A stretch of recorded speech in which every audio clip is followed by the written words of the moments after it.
Como ya vimos a los dos papas famosos, a Alejandro VI Borgia y a Julio II, que era Giuliano della Rovere, entonces yo creo que es interesante hablar del cisma de Aviñón, que es una cosa que pasó casi al mismo tiempo que estas dos figuras, ¿verdad? Hay que pensar que todo el entorno, digamos, que había en ese momento en las ciudades de Italia es un entorno eminentemente renacentista. Acuérdense que el Renacimiento lo que hace es enorgullecerse del progreso que la humanidad ha hecho en todos los sentidos, porque también es el momento en que comienza la ciencia a tratar de investigar y entrar, y vamos a ver aquello de Copérnico.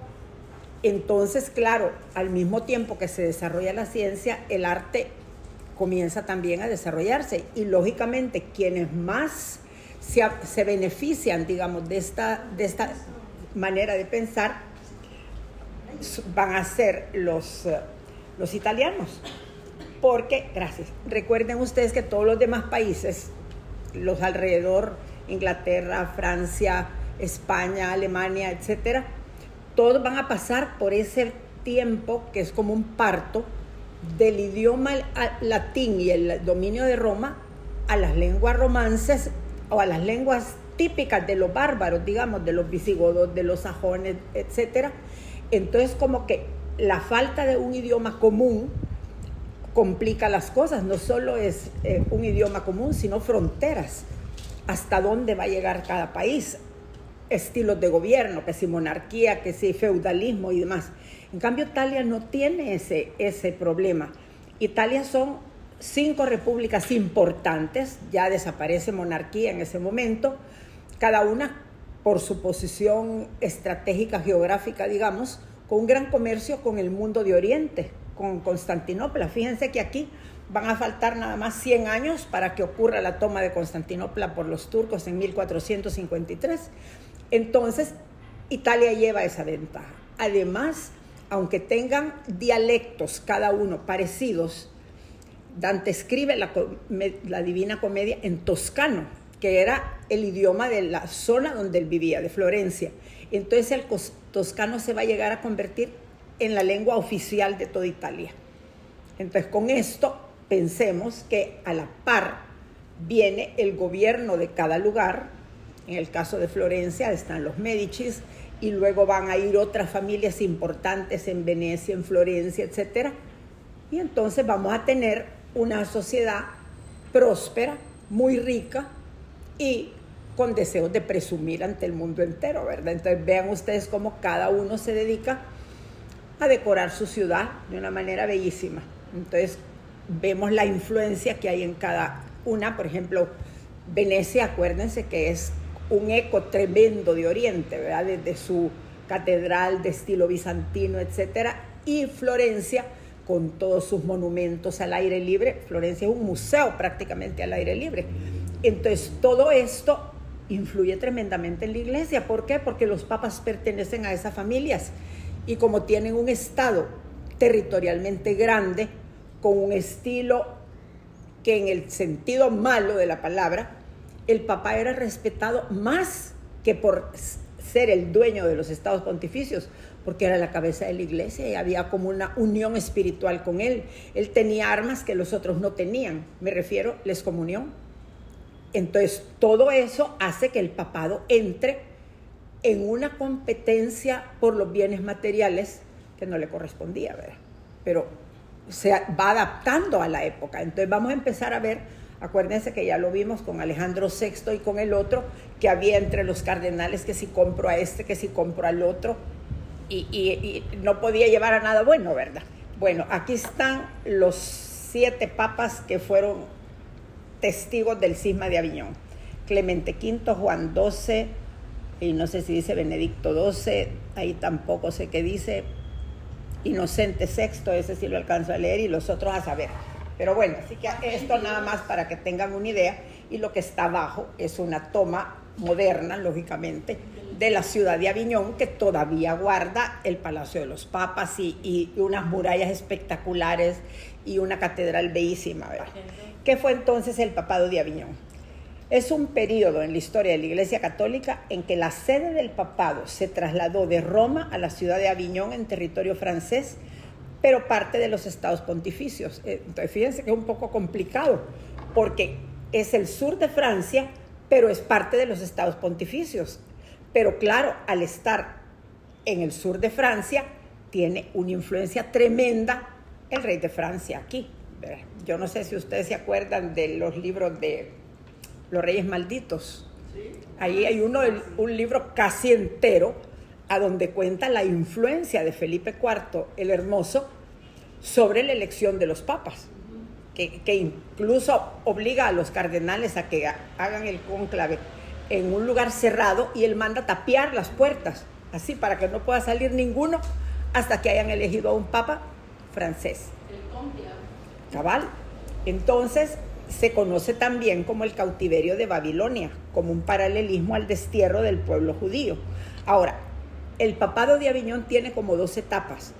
La primera, el cautiverio de Babilonia, donde únicamente la sede papal se traslada a Aviñón, pero solo hay un papa. Pero después las cosas se van a complicar más y entonces ya no es el cautiverio de Babilonia, ya es el cisma auténtico, porque hay 2 papas y en un momento dado hasta 3. No es un cisma, dice, porque toda la Iglesia Católica obedece al Papa residente en Aviñón. Es únicamente un cambio de la sede papal. Ya no está en Roma, sino que está en Aviñón. Pensemos que las condiciones de las ciudades en ese momento, por mucho que hubiera un desarrollo, que el Renacimiento ayuda a que el hombre... Yo pienso que el Renacimiento es una época que hace engrandecer al hombre como tal. Entonces empiezan a sentirse que han llegado a un nivel de inteligencia que ya no necesitan los principios de la Iglesia, y entonces empiezan a ver la Edad Media como una época de oscurantismo en que el hombre no servía para nada, sino que todo lo manejaba la Iglesia. Pero claro, se van hasta el otro extremo, ¿verdad? Porque entonces es el hombre como el hombre. Acuérdense que es la época en que Leonardo da Vinci hace aquel círculo con el hombre perfecto en medio, es decir, tirando hacia la perfección. ¿Para qué queremos, qué necesidad tenemos de principios religiosos ni nada, si nosotros por nosotros mismos podemos hacerlo, ¿verdad? Entonces, al regreso definitivo del Papa a Roma, se inicia el cisma de Occidente, donde hay 2 papas, en Roma y en Aviñón. Y la razón era porque ya no solo era una desobediencia en el sentido espiritual o religioso, no, es una desobediencia sangrienta. En Roma habían matado no sé cuántos nuncios apostólicos, habían matado cardenales franceses, entonces aquello no era tan fácil. Piensa que es la época en que vive Santa Catalina de Siena. Y esta mujercita es quien se enfrenta al Papa y le dice: regrese a Roma, sea hombre. Eso está calcadísimo en la biografía de Santa Catalina. Imagínense una mujer tener el valor en ese tiempo de llegar y decirle al Papa: sea hombre, regrese a Roma, que ahí es donde está su puesto. Pero era una confusión tremendísima. Y entonces es que empezamos ya con el cisma, con 2 papas, uno en Roma y otro en Aviñón. Los 7 papas de Aviñón son Clemente V, que reina del 305 al 14, 9 años. Su nombre era Bertrand de Got, obispo de Burdeos, francés. Juan XXII, del 316 al 34, o sea que ahí estamos hablando de 18 años. Jacques XII, obispo de Aviñón también. Benedicto XII, del 34 al 42, 8 años. Y Jacques Fournier, otro cardenal francés, dijo: han elegido a un burro. Bien fino que se trataba. Clemente VI, del 42 al 52, 10 años. Pierre de Beaumont, arzobispo de Rouen, también. Inocencio VI, del 52 al 62, otros 10 años. Etienne Aubert, arzobispo de Noyon. Seguimos con los franceses. Urbano V, del 62 al 70, 8 años. Guillaume de Grimoire, abad benedictino. Ahí sí que no supimos pero asumo que también debe de haber sido francés. Y Gregorio XII, del 70 al 78, 8 años. Pierre Roger de Beaufort. Con solo el apellido nos damos cuenta, y su nombrecito, que es francés. Este Gregorio XI es el que vuelve a Roma, con el temor de los conflictos que existen en Roma y el interés del rey de Francia de mantener la sede papal en Aviñón por su participación en la guerra de los 100 años con Inglaterra. Es que aquí hay otra complicación. Felipe IV el Hermoso, que mucha confusión en la historia porque al archiduque esposo de Juana la Loca también le dicen Felipe el Hermoso, pero no, aquel es archiduque, este es el rey de Francia. Y él tiene 3 hijos que fueron a su vez reyes de Francia, los 3, y una única hija que él la casó con el rey de Inglaterra. Acuérdense que esta es la historia horrible que sale en Los Malditos, que el rey era homosexual y para poder tener relaciones con ella tenía que tener al mismo tiempo un hombre. Entonces esa pobre mujer sufrió horrores y cuando llegó de visita a su papá a preguntarle que cómo estaba, y ella le contó pues cómo estaba de horrible la situación, que todos los favoritos del esposo reinaban y mandaban en palacio. Y la respuesta del rey fue muy especial. Le dijo: te mandé a que fuera reina de Inglaterra, no a que fueras feliz. Por supuesto que se vengó, ¿verdad? Acuérdense que tiene un amante maravilloso que se llamaba Robert de no sé cuánto, y condenan a muerte al rey. La condena es que muera empalado en la plaza pública en una barra de hierro al rojo vivo. Y ella presenciando, digo, las mujeres salvajes en ese tiempo. ¿Cuáles son los antecedentes históricos? El enfrentamiento entre Felipe IV, el Hermoso, rey de Francia, y el Papa Bonifacio VIII Benedetto Gaetani. La guerra de los 100 años entre Francia e Inglaterra fue uno de los causales. La peste negra, que disminuyó en un 70% la población de Europa. El Papa Bonifacio VIII, eminente político, defensor de la soberanía universal del papado. Dios nos ha puesto sobre reyes y reinos, es decir, y está confundiendo su poder espiritual con su poder material, ¿verdad? El rey Felipe obliga al clero francés a pagar impuestos. En el año santo de 1300 llegan 2 millones de peregrinos a Roma. Aumenta el prestigio y la autoridad papal y el tesoro pontificio en Roma. Bonifacio retira entonces los privilegios al rey de Francia y le cita a comparecer ante un consejo en Roma. El hecho de haberle puesto impuestos al clero era en este momento un caso gravísimo. Felipe IV se niega a ir, aunque pretende intervenir en asuntos eclesiásticos en Francia. O sea que aquí hay un tú a tú ya directo. El conflicto entre él y el Papa. Oigan las frases.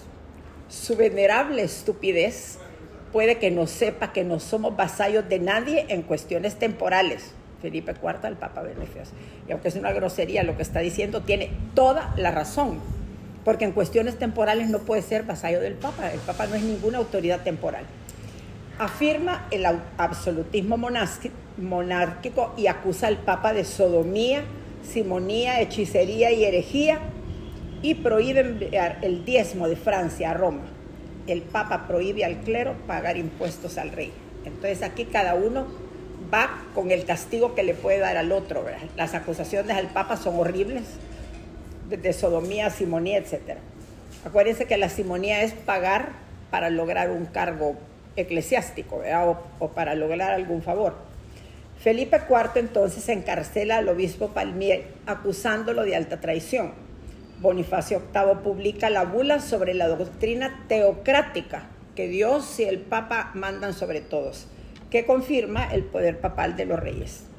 El rey de Francia quema la bula, acusa al Papa de querer usurpar la corona de Francia, lo que es rechazado por el pueblo. El Papa se refugia en Agnani, su ciudad natal, a 50 kilómetros de Roma. Es decir, tiene tanto miedo que se va de Roma y se va a Agnani. Desde Agnani, el Papa excomulga a Felipe IV y exime a sus súbditos del juramento de fidelidad al rey.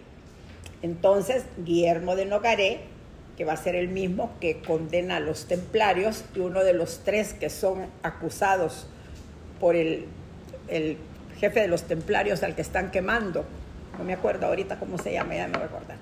Pero entonces él, antes de que lo quemen, grita: voy a emplazar a Guillermo de Nogaret, el canciller, al Papa y al rey de Francia, que antes de un año van a comparecer ante la presencia de Dios.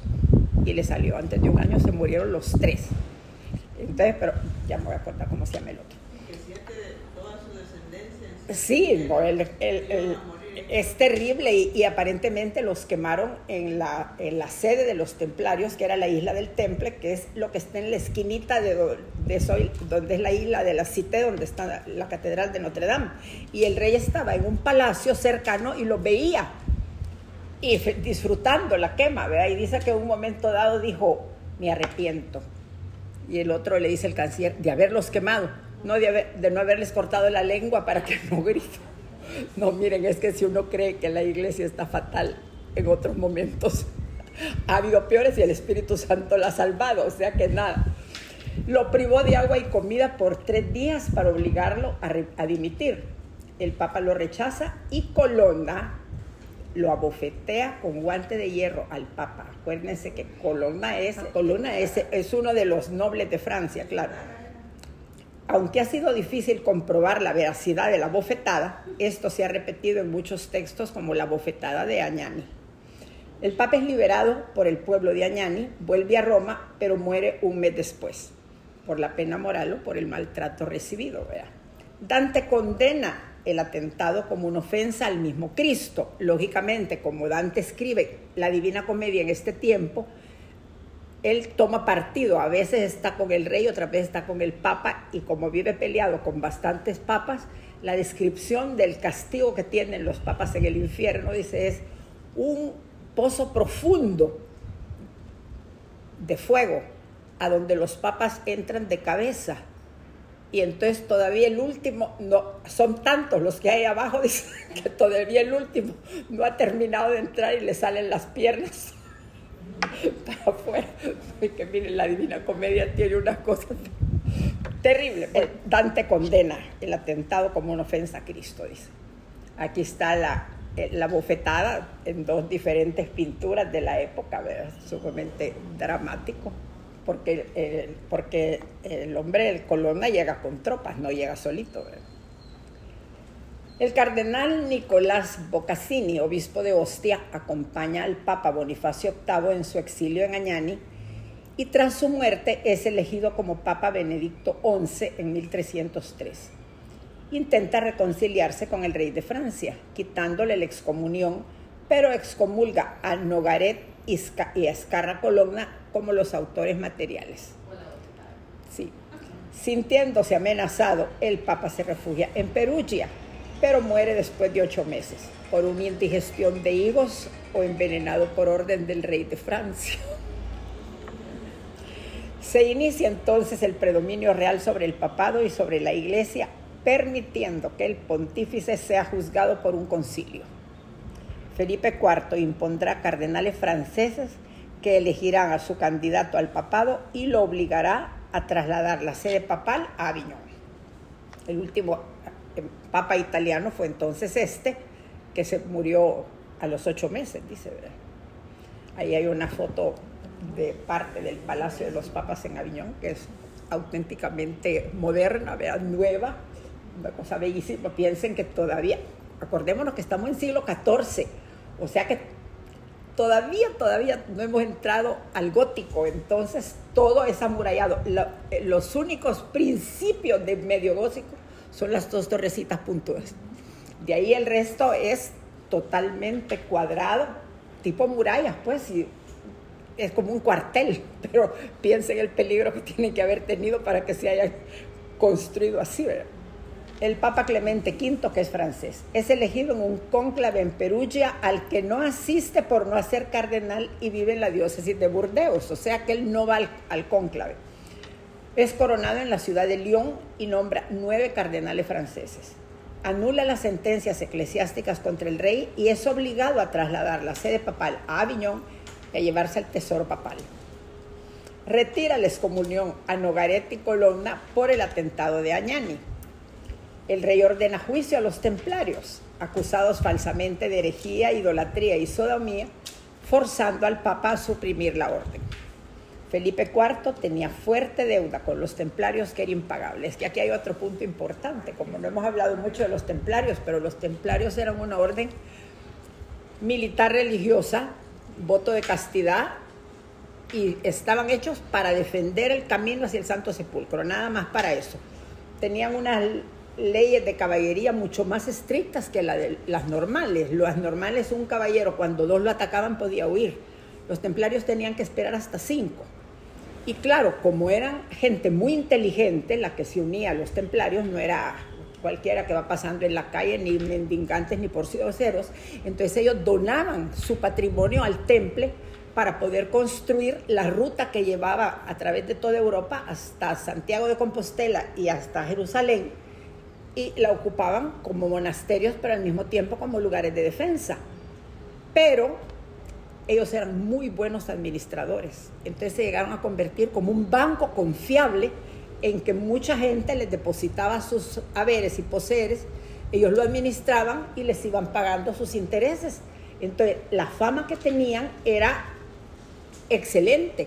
Una de las cóleras del Felipe IV es que no lo admitieron en la orden, pero porque ellos tenían entre sus estatutos que ningún príncipe reinante podía ser templario. Y claro, la deuda de Felipe IV con los templarios era impagable. Le habían prestado demasiado dinero, entonces ahí vemos otro interés especial en desaparecerlo, ¿verdad?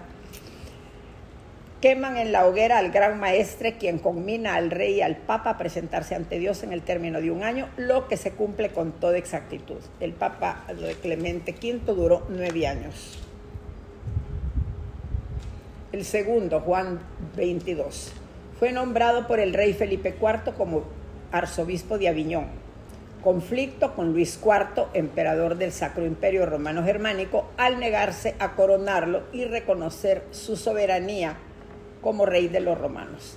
Es decir, era costumbre que el Papa coronara al rey del Sacro Imperio, al emperador del Sacro Imperio. Acuérdense que eso comenzó con Carlomagno.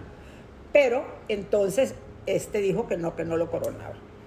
Luis IV entonces invade Italia, se hace coronar por un laico en la Basílica de San Pedro, ya que el Papa no lo quiere coronar.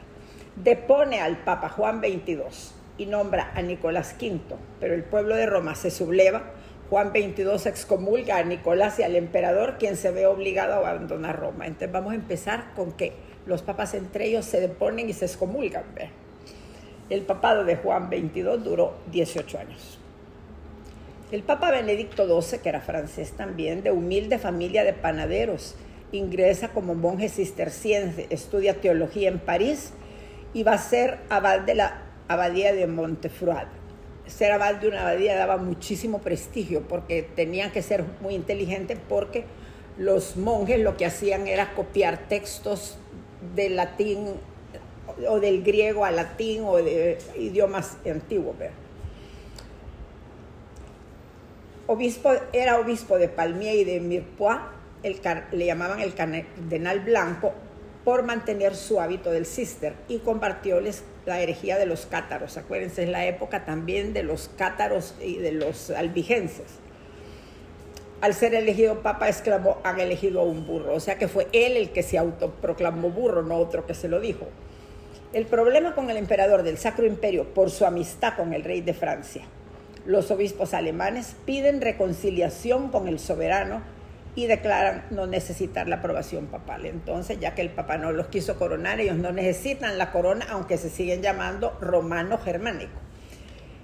El emperador anula el matrimonio de la novia de su hijo sin permiso papal, quien intenta volver a Roma, pero la presión del rey francés le hace comenzar la construcción del palacio papal en Aviñón. Combatió la simonía y el nepotismo y su papado duró 8 años. Entonces aquí empezamos a ver que los reyes empiezan a tomar ellos atribuciones que antes tomaba el papa. ¿Verdad? Ya se hace coronar por un laico, luego el rey le ordena que construya el palacio papal en Aviñón cuando todavía pues, no se ha trasladado la sede.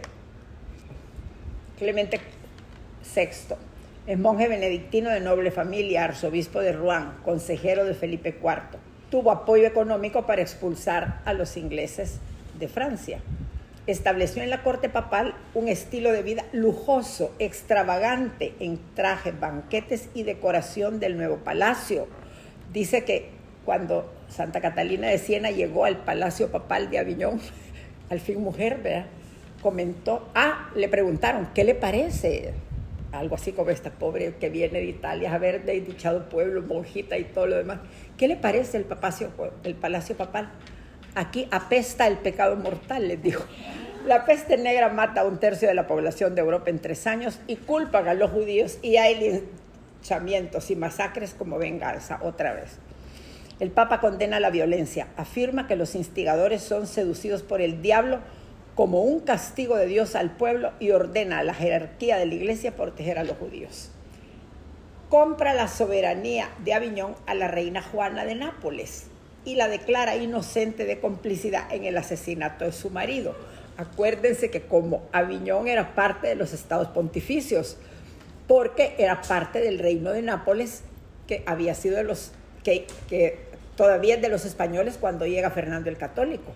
Y la tal Juana esta de Nápoles, que no era ninguna sencilla, ¿verdad?, había mandado matar al marido para quedarse ella como gobernante. Le cae la excomunión, pero la excusa. Y permanece el Papa 10 años.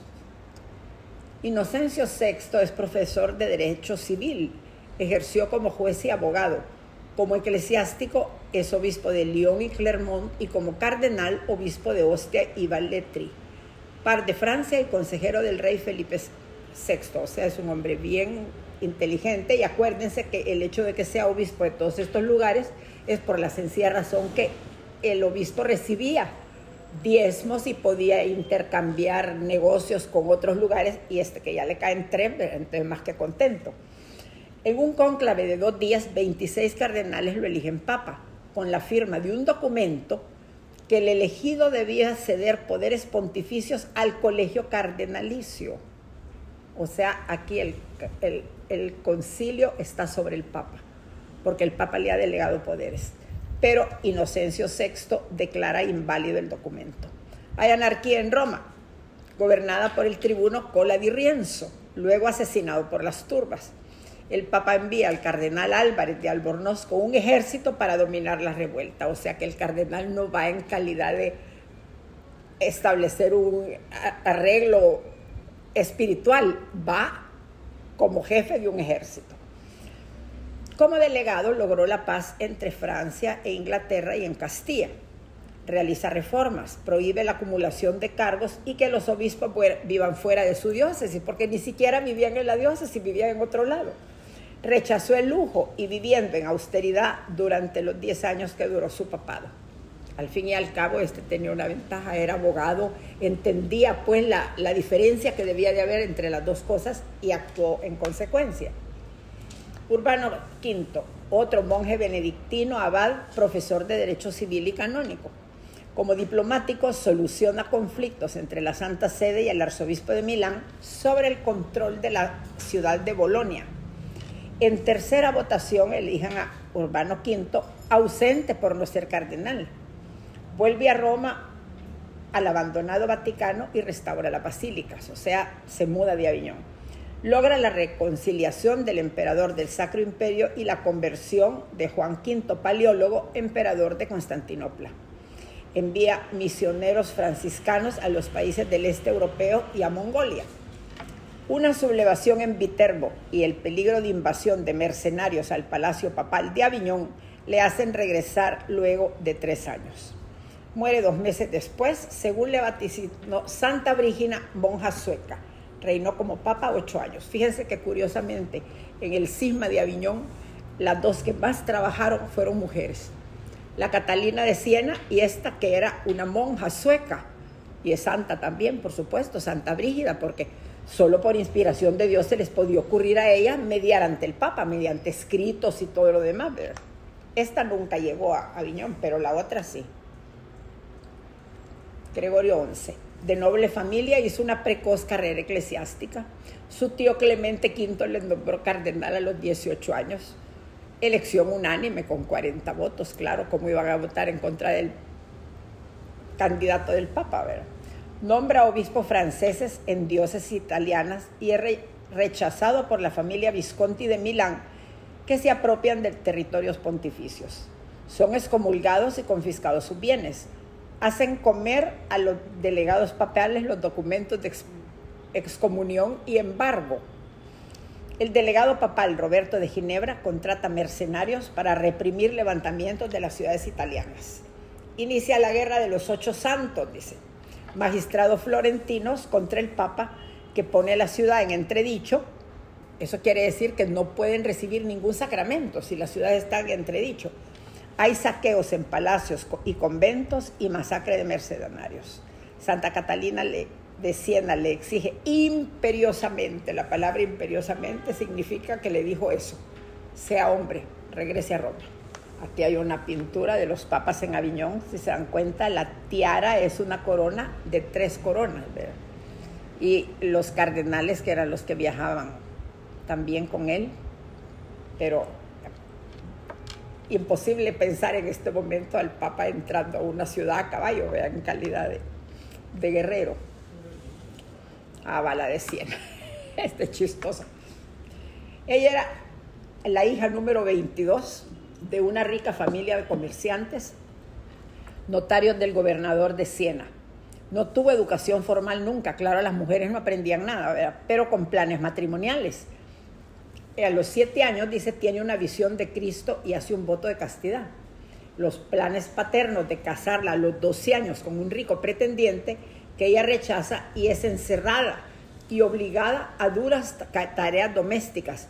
Ella responde, rapándose toda su cabellera que cubre con un espeso velo. Esta era una de las señales de rebeldía más grandes que podía haber, porque el lujo de las mujeres era su bello pelo, ¿verdad? Suelto, largo y todo lo demás. Su padre ve una paloma posarse sobre su cabeza y lo ve como un signo y la deja en libertad. A los 18 años entra de terciaria dominica, como una monja, una vida de penitencia y ayunos, recibiendo únicamente la comunión como preparación a la misión que Dios le encomienda: obligar al Papa a regresar a Roma, participando en la vida pública, pidiendo la paz del mundo y de la Iglesia. Ahora, fíjense que esta niña, que no aprendió nunca a leer ni a escribir, ahí solo entendés el Espíritu Santo, porque le escribía al Papa, y le escribía a gobernadores y a reyes y todo lo demás, y se murió bien jovencita, nada de que duró bien mucho tiempo, sino bien poquito tiempo. Y yo leí en una biografía suya que los contemporáneos, la gente que no tenía nada que ver con la religión, les encantaba hablar con ella porque era, además de linda, muy alegre. Dice que cantaba bien bonito y tenía mucho gusto en escoger arreglos de flores y de todo, ¿verdad? Escribe cartas a obispos, reyes y gobernadores. Como embajadora de Florencia va a Aviñón a convencer al Papa de volver a Roma. Se dan cuenta de nombrar a una monja embajadora de un país, ¿verdad? O sea que ahí está 2 fotos de Santa Catalina con el Papa, ella de rodillas, y se ve que la acompaña otra monja para que no vaya sola la pobre.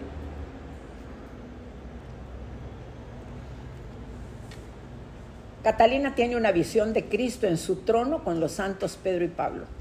Recibe los estigmas, las llagas de Cristo, que son invisibles pero dolorosas. Recuerda con firmeza al Papa su promesa secreta de volver a Roma, la reforma del clero y la administración de los estados pontificios. Dice sentir en el Palacio de Aviñón el mal olor del pecado mortal. Interrogada por teólogos y obispos, confundidos por sus sabias respuestas, atiende a los contagiados por la peste. Gregorio XI muere en 1378 tras volver a Roma, en un papado de 8 años. Logró la fidelidad de las ciudades italianas con la Santa Sede. Se retira al convento, pero es llamada nuevamente a Roma al iniciarse el cisma de Occidente tras la elección de Urbano VI como su sucesor en un difícil cónclave. Catalina ofrece su vida por la paz de la Iglesia y muere a los 33 años, canonizada como santa y declarada doctora de la Iglesia. Increíble, ¿verdad?, lo que han hecho estas mujeres. Me gusta mucho esta pintura porque está el Papa volviendo a Roma, pero los que van volando encima para dirigirlo son San Pedro y San Pablo, ¿verdad? O sea que es como una alegoría de que la sede papal tiene que ser en Roma. Después de Aviñón. Grandes diferencias entre Francia y el papado, desde Bonifacio VIII y el rey Felipe IV. Hay división en el colegio cardenalicio por la sumisión de papas y obispos al rey de Francia. Roma está en pie de guerra por diferencias políticas entre poderosas familias Colonna y Orsini. Exigencias políticas para el futuro papa de suscribir un acuerdo que sería ilegal sin obligación de cumplimiento. Evidente interés de cardenales franceses de elegir un papa francés. Los problemas políticos y la anarquía en la ciudad de Roma no se resuelven con el regreso de Gregorio XI, quien considera prudente volver a Aviñón, pero muere antes de emprender el regreso. El cónclave del 1378 en Roma. Se inicia entre disturbios populares para asegurar que el elegido no volverá a Aviñón. Hay gritos de «lo queremos romano o italiano». Cardenales agredidos para impedir que abandonen Roma. Turbas invaden las estancias pontificias amenazando a los electores. La autoridad municipal les advierte no poder contener las turbas amenazantes si la elección no es de su gusto. O sea que aquí estamos peor que en el país del tercer mundo, más antidemocrático, ¿verdad? Sugieren celebrar el cónclave en el Castello del Sant'Angelo por seguridad, pero los cardenales optan por San Pedro. Participan 16 cardenales, de los cuales 10 son franceses. Se advierte que de continuar las presiones, la elección será nula. El cardenal Orsini propone elegir un papa temporal hasta lograr más seguridad en el cónclave, lo que recibe un rechazo unánime. Difícil elección. El cardenal Pedro de Lugna propone al obispo de Bari, ausente del cónclave por no ser cardenal. Aunque hay oposición, se acuerda y se elige como Urbano VI, pero deciden retrasar el anuncio al pueblo. Los cardenales se dirigen a la Basílica de San Pedro, pero el pueblo cree que se eligió al cardenal Tedeschini, prior de la Basílica, a quien rinden honores con gran entusiasmo. Es decir, como no avisan el resultado del cónclave, el pueblo cree que es a otro al que han elegido. Reina la confusión al rumorarse que no es el elegido, y cuando el cardenal francés anuncia al obispo de Bari como papa, su mala pronunciación hacen que crean que es el cardenal Bars, un francés, lo que los hace vociferar y atacar a los cardenales. Urbano VI es reconocido por los cardenales en Roma y Aviñón y pide reformar el estilo de vida de lujos por uno de austeridad y que los obispos que permanecen en Roma vuelvan a sus diócesis. La declaración de Anagni. Los cardenales reprendidos volvieron a sus diócesis, pero empezaron a oponerse al Papa. Los italianos permanecieron en Roma. Algunos reunidos en Anagni declararon inválida la elección por falta de libertad de los cardenales, intentando convencer a los cardenales italianos de la necesidad de un nuevo cónclave. Ante la negativa del Papa Urbano VI a un nuevo cónclave, el grupo de Anagni busca apoyos políticos y militares del rey francés y de la reina Juana de Nápoles. Claro, son a los que les ha hecho favores, ¿verdad? Sin apoyo de los cardenales, Urbano VI nombra un nuevo colegio cardenalicio. 20 de los 29 nombrados son italianos. Un nuevo cónclave elige a Roberto de Ginebra, primo del rey francés, como Clemente VII. Comienza el cisma de Occidente con 2 papas. Comienza una guerra de delegados papales enviados por los 2 pontífices para lograr apoyo de reinos y señoríos. Clemente VII tiene apoyo de Saboya, Escocia, Francia y Castilla. Navarra y Aragón son neutrales y todos asumen las rentas del clero. Urbano VI tiene el apoyo del rey de Inglaterra, el Sacro Imperio, Hungría y Polonia. Portugal apoya a Clemente, 2 años después a Urbano. Otro año vuelve a Clemente y en 1385 con Urbano según intereses políticos. Florencia, Pisa y Perugia con Urbano. Fondi y Nápoles con Clemente. Milán entre los 2. Los enfrentamientos urbanos dan la victoria. Los enfrentamientos armados dan la victoria a Urbano. Clemente es abucheado por las turbas y se refugia en Aviñón. La iglesia dividida. Intervienen universidades defendiendo el pensamiento teológico. Acuérdense que las universidades son en ese momento la última instancia, el habeas corpus. ¿Por qué? Porque ahí están los mayores pensadores. La mayoría de ellos van a ser o monjes o sacerdotes o lo que sea, porque son los que tienen la rama de educación. Los tomistas, es decir, los que siguen la doctrina de Santo Tomás de Aquino, con Clemente VII, los nominalistas con Urbano VI. ¿Por qué? Porque los nominalistas son los que creen que el concilio, al estar formado por más cardenales, tiene autoridad sobre el Papa. Clemente y Urbano se excomulgan mutuamente, así como a sus seguidores, quedando excomulgada entonces toda la cristiandad. No me pueden imaginar. Para que vean las tonterías que cometen los hombres cuando actúan persevero. Confusión ante dos personas que dicen ser representantes de Cristo y cabeza de la iglesia. Hay diócesis con 2 obispos, monasterios con 2 abades, parroquias con 2 párrocos. De las 24 provincias de los dominicos, 19 están con Roma y 5 con Aviñón. Santa Catalina de Siena con Urbano de Roma. San Vicente Ferrer con Clemente de Aviñón. Ahora, ¿por qué son santos? Porque sencillamente siempre queda la duda de quién fue el Papa legítimo. ¿Qué tan legítimo fue el cónclave que los eligió? Porque como ha habido tantos intereses políticos y de todo, ya ni atinan, ¿verdad? En las misas se reza por quien sea el verdadero Papa. Ahí están los dos al mismo tiempo, uno en Aviñón y el otro en Roma. 2 intentos de solución. Por las armas. La reina Juana de Nápoles apoya a Clemente, pero el pueblo apoya a Urbano. El rey Luis I de Francia propone solución militar, por lo que la reina Juana lo adopta como hijo para unir a los 2 ejércitos. Muere el rey francés. Juana es declarada hereje por Urbano VI y es asesinada. Sus ejércitos son derrotados y falla la solución militar. Por el concilio, que uno o ambos papas renuncien, arbitraje de un tercero cuya decisión sea aceptada por todos. Vía teológica, se juzgará el comportamiento de ambos y la validez de los cónclaves que los eligieron. Un nuevo cónclave y que ambos acepten su decisión. Sin embargo, ya ven por qué hay santos que estaban de buena fe con uno y otros con otro, porque no se sabía hasta qué punto la elección había sido válida. Intervención de las universidades. Se refuerza la doctrina del conciliarismo. La autoridad del concilio es superior a la del Papa. Opinan las universidades de Oxford, Salamanca y París, teólogos y canonistas alemanes y franceses. Los profesores nominalistas y conciliaristas se trasladan a otras ciudades para poder seguir enseñando libremente sus tesis. O sea que les interesaba también a las universidades todo el asunto, ¿verdad? La condena de Juan Hus. Era un sacerdote checo, teólogo, afirma que el Papa es el anticristo. Solo Cristo es la piedra angular. Deben prohibirse los bailes. La iglesia debe ser pobre. No se debe obedecer a los sacerdotes que estén en pecado. Es excomulgado, no se retracta y es condenado a la hoguera.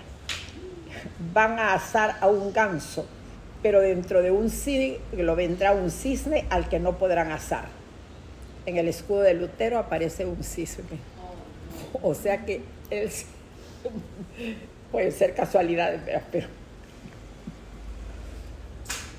el sigma se extiende. 389 Urbano VI muere. El cónclave en Roma elige al cardenal Tomacelli como Bonifacio IX.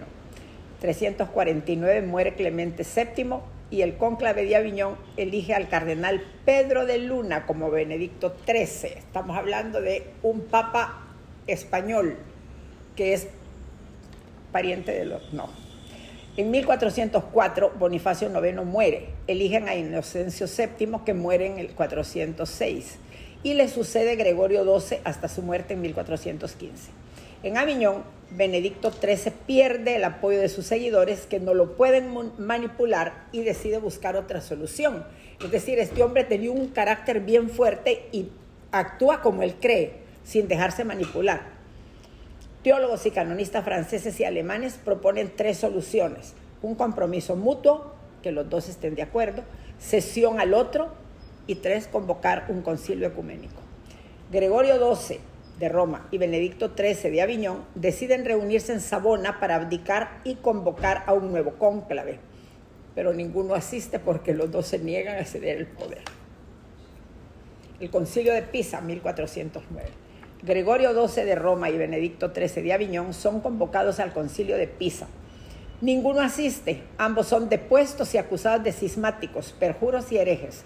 Ninguno acepta las decisiones del concilio, alegando que solo el Papa puede convocar al concilio.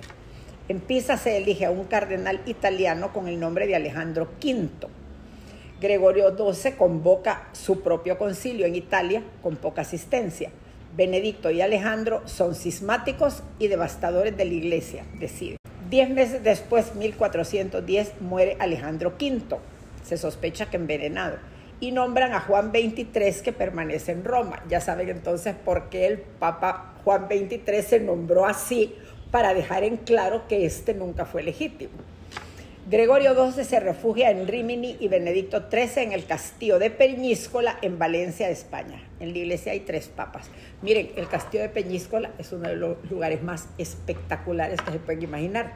Está en Valencia, en la esquina, por eso es que Benedicto se refugia ahí.